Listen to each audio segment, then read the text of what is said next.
Bem-vindos ao SBR Cast, o podcast da Sociedade Brasileira de Reumatologia, que te atualiza em até 10 minutos. Eu sou Giovana Kopitian, membro da Comissão de Mídias. O tema do podcast de hoje é sobre osteoporose e as dúvidas mais comuns no consultório.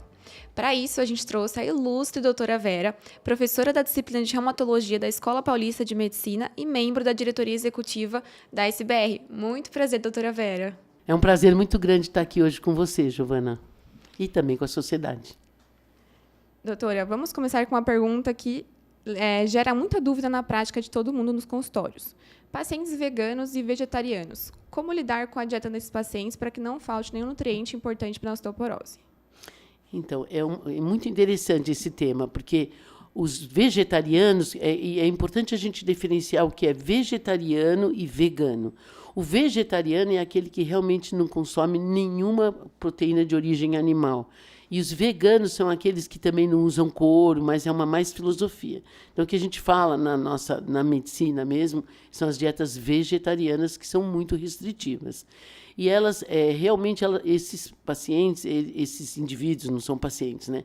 Eles acabam desenvolvendo uma massa óssea mais baixa, uma perda de massa óssea, e faltam vários nutrientes neles. E a gente tem que realmente suplementá-los com cálcio, com vitamina D, também com vitamina B, com vários outros que não estão presentes na dieta deles. Nós fizemos um trabalho lá na Escola Paulista de Medicina em mulheres que estão alcançando o pico de massa óssea, de 25 a 35 anos. E nós verificamos que essas mulheres têm uma perda óssea, uma massa óssea mais baixa do que as onívoras, e também elas têm uma massa esquelética menor e uma massa óssea menor, e elas têm realmente a falta da ingestão de cálcio e de vitamina D. E elas devem ser, sim, suplementadas. E qual é o problema de você pegar no pico de massa óssea? Porque você atinge um pico de massa óssea mais baixo e, evidentemente, com o prolongamento da nossa vida, e a gente está vivendo bastante, isso vai refletir na maturidade, você vai ter menor massa óssea, um risco maior de vir a apresentar fraturas.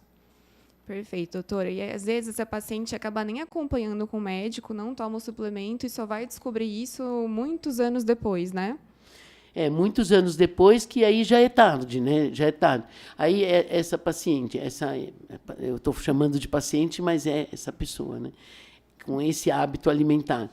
Aí acaba entrando na menopausa, ela tem pouca reserva óssea e acaba perdendo. E aí, sim, ela entra em níveis de risco de baixa densidade óssea mesmo e um maior risco de fraturas. Então, essas pessoas devem ser suplementadas, devem ser orientadas. A gente não é contra a dieta propriamente dita, mas elas têm que ser suplementadas diferente dos indivíduos onívoros, que têm uma dieta completa. Perfeito, doutora. Eles têm que ter um acompanhamento, então, assim, durante toda a vida, né? Uma outra pergunta assim, muito comum nos consultórios médicos hoje na reumatologia é que os medicamentos semaglutida e liraglutida estão muito em alta, tem muita gente utilizando. Quais são as peculiaridades desses pacientes que fazem uso dessas medicações no cenário da osteoporose hoje em dia? A liraglutida e a semaglutida agora virou uma febre, né? Sim. Eu não sei se você está perguntando para mim, porque você achava que eu devia usar. Imagina, doutora. Quem me conhece sabe que eu sou bem adepta desses medicamentos. Eles são os hormônios agonistas do GLP-1 e eles tiram o apetite. E eles acabam funcionando como uma cirurgia bariátrica mesmo, né? Então, você perde muito peso. E com o peso, você perde massa magra. Então, esses pacientes também devem ser suplementados com cálcio, com vitamina D, com vários outros minerais, com outras vitaminas também. E eles funcionam como uma bariátrica, que a gente sabe que eles são de alto risco para vir a ter fraturas. Então, você teve um trabalho, até foi apresentado esses dias na escola. Então, um grupo tomou liraglutida e o outro grupo tomou liraglutida mais exercícios.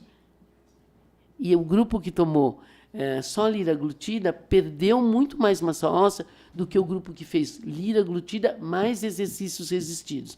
Então, os usuários dessas medicações têm que fazer uma dieta hipocalórica e sempre, Giovana, associada a exercícios, principalmente exercícios resistidos. Eu acho que o grande perigo é o paciente tomar a medicação e não fazer acompanhamento médico, né? E aí não fazer exercício, continuar comendo de forma incorreta. Então, sempre ter aquele acompanhamento especial com o médico, fazer uso dos suplementos alimentares necessários e cuidar da questão da massa muscular também, né? Sim, da massa. E é interessante que a gente observe que essas medicações são vendidas sem receita médica, né? E aí vai o indivíduo e compra o remédio sem nenhuma receita. E faz do jeito que eles querem fazer. Agora tem o oral também, né? A liraglutida oral. E aí eles vão, compram e tomam e sem nenhuma... E também os próprios efeitos colaterais desses medicamentos também têm que ser monitorizados. Além da osteoporose, né? Tem também o problema do pâncreas, das náuseas e tudo. Então, a gente não recomenda que seja feito sem com acompanhamento médico. Mas nós, na nossa especialidade na reumatologia, também tem um foco na liraglutida e semaglutida nos pacientes com osteoartrite que precisam perder peso. Então, é interessante a gente usar desse tipo de medicação também nesses pacientes com osteoartrite que devem perder peso. Ou seja, é uma medicação muito importante, até para nós hematologistas, no controle das comorbidades associadas, mas tem que ser acompanhada com muito carinho, né? Sim, e especialmente na osteoporose que a gente está falando hoje, tem que ver qual é a ingestão de cálcio, porque às vezes eles tiram o leite, tiram tudo. Então, qual é a ingestão de cálcio desse paciente? Tem que suplementar, se for necessário, ou orientar a dieta, né? E sempre foco na vitamina D. Perfeito, doutora. Uma outra dúvida muito comum nos nossos consultórios é fratura de vértebra. Quando operar e se existe um momento ideal para essa cirurgia? Então, fratura vertebral, a princípio, não é cirúrgica, porque ela costuma cair no vazio, ela cai sobre si própria. Então, dificilmente, ela é diferente de uma fratura traumática que acaba comprimindo a medula. Então, ela cai no vazio e ela respeita o espaço e não comprime a medula. Então, nunca ela é operada, não é cirúrgica inicialmente. Mas você espera e controla com dor. Mas se a dor está muito forte e incontrolável com os analgésicos que nós conhecemos muito bem, uma das indicações é você fazer a cifoplastia ou a vertebroplastia, que seria, então, a infiltração com metacrilato a 100 graus na vértebra fraturada. E você acaba entrando na vértebra e estabiliza as trabéculas. É um analgésico muito forte. É muito interessante, mas a gente realmente manda fazer isso apenas quando a dor está incontrolável e a gente não conseguiu, com a imobilização e com os analgésicos que a gente sabe manusear muito bem, controlar isso. E quando ela é cirúrgica propriamente dita, porque isso a cifoplastia e a vertebroplastia não é uma cirurgia, é um procedimento, né?